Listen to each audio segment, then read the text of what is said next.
Welcome to the AP Physics 1 video lecture on momentum. The section is on collision in 2 dimensions. The first question is looking at an elastic collision problem. Here's the scenario.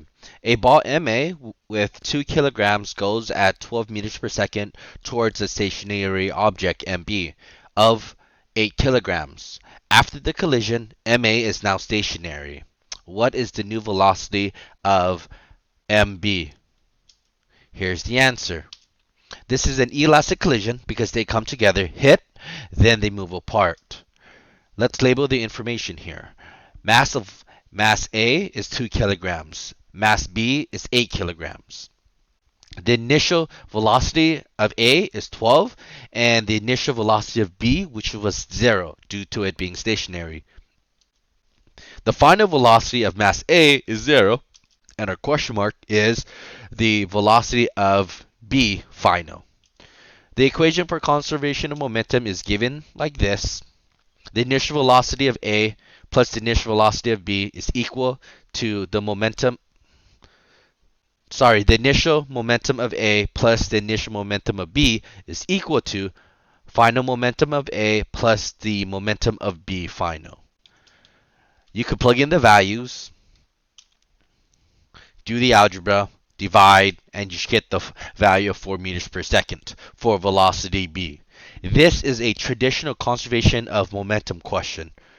I bring this up because you're going to notice two things. One, this collision takes place on a straight line. The collision that occurs all happens on a one-dimensional line.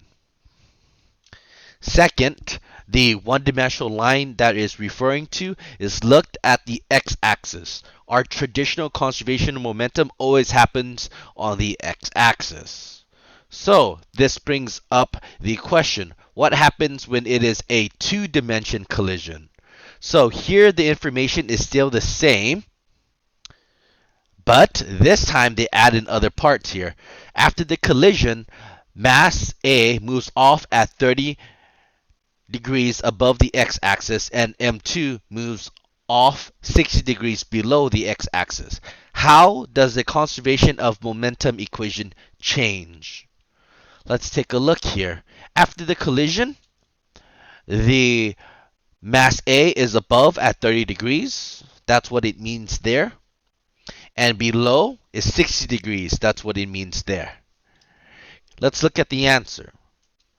There are two conservation of momentum equations here. One for the x-axis and one for the y-axis. You might hear the terms, it's a system of equations here. The x-axis, the initial part here is the same.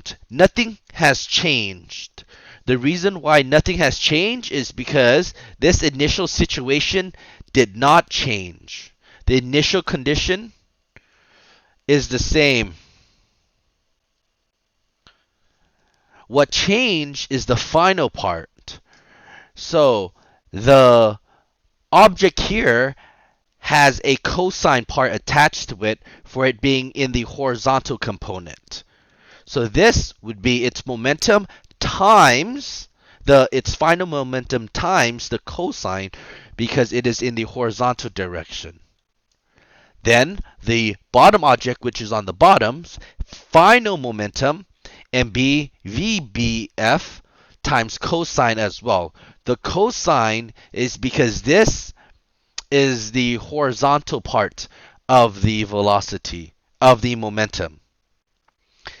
Technically, you can add a cosine part here, but the angle here is, right here for this, is the angle is equal to 0 degrees. And cosine of 0 degrees is just 1. So technically there is a cosine of 0 here, but it's just really 1. Okay? Now we want to take a look at the y-axis. The y-axis is up and down. Again, at the start, there is no momentum in the y-axis. There is no momentum in the y-axis. Take a look. This all happened left to right. Okay. The vertical part here is its momentum times sine of 30 degrees. So it's MA VAF sine theta. And the other one is the same, MB VBF sine theta, right? The y component is going to be the sine part.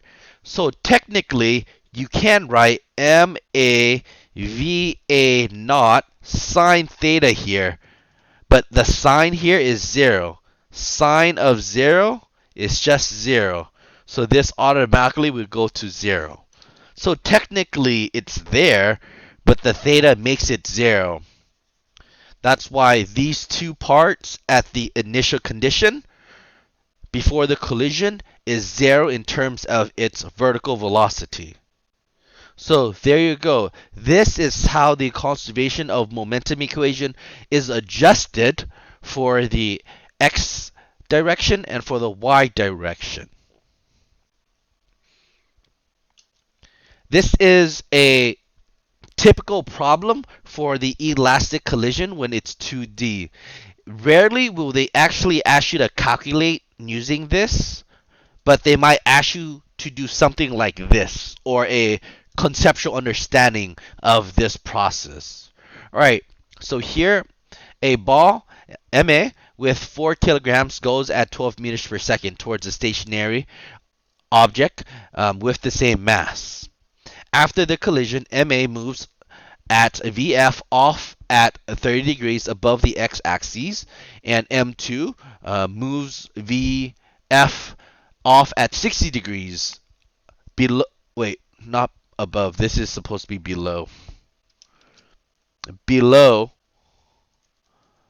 the x-axis. The two balls have the same final velocity, so that's why this is VF and this is why it's VF. That just indicates it has the same VF. So we want to take a look which one here has the greatest I should have said it, the greatest final momentum in the x direction. All right, so let's look at the answer. This is the equation for the object that is A in the x direction, so it's MA VAF cosine. Plug in the values. You notice I don't have a value for the final velocity, but I have the mass and the cosine part. Plug it in. This is roughly 3.46 times whatever final velocity that is. The second object, here you go. Same thing, but the theta here is 60 degrees. Plug in the value. You should get 2 times final velocity. The fact that they have the same final velocity, you're just comparing the coefficients here. Once you compare the coefficients, you should see that ball A actually has the greatest horizontal velocity. This should be ball A. Okay? The reason why it's ball A is because right here, it shows it right here as 3.46 final velocity. Now let's take a look at which one has the greatest y direction for the final momentum. Here's the equation, MA VAF sine theta. Plug it in, you get 2VF. And then the other one, MB VBF sine theta. Plug in sine 60. You should get 3.46 final velocity. Here it is ball B that has the greatest vertical momentum here at 3.46 VF. All right. This is the notice. If you notice the way I drew the vectors, it is in correlation to this. So let's take a look. Let's look at block A really quick. And let's look at block A here. All right. Okay. Notice that the MA, the horizontal part of its momentum here, it's longer because it is at 3. This is equal to 3.46 VF.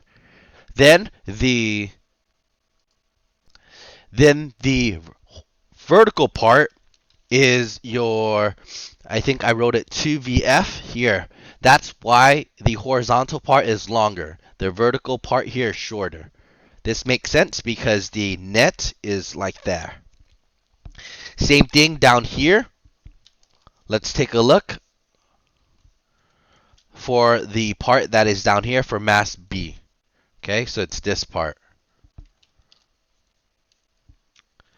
We take a look. The cosine part here is equal to 2VF, and the vertical part here is 3.46 VF. All right. Notice that here it's going to go down more, so the sine part is longer at 3.46 VF, right? So the length of the vectors here gives it great insights. All right, so there you go. This is a typical problem that you might see on the AP Physics 1 exam when it comes to conservation of momentum in 2 dimensions.